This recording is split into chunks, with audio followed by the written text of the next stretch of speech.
quite big enough for a bear. Squirrel, possum, raccoon, all fair game.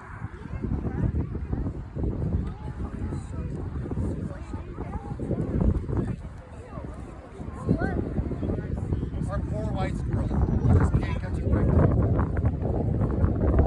Here he is. What do y'all see right here? You see the number 4. We call this a figure 4 deadfall trap. You're about to see why.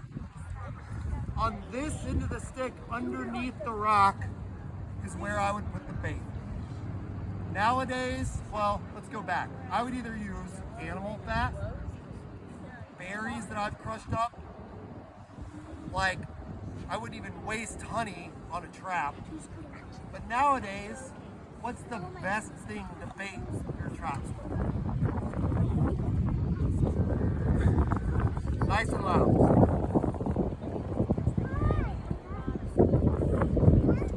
Say it again. Or nope. About half of y'all have it in your lunchbox today, probably. Mixed in on a sandwich with something else. Who said it? Why? It's the 2 rarest flavors in nature, sweet and salty.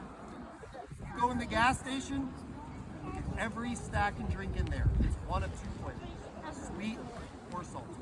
Because those are the rarest flavors to ever touch our tongue in nature.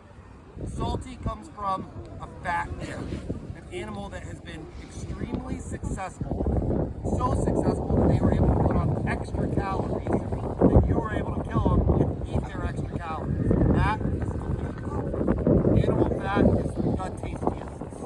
Raise your hand if you like bacon. Yeah, that's what I'm talking about. Sweet in nature, also extremely rare. The most common source of it is going to be berries, and they're only in season for a very short time.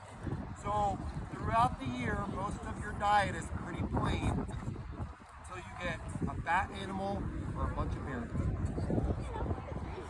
By baiting with sweet and salty, you will draw every animal in the forest to your trap. Watch what happens. Here comes our squirrel.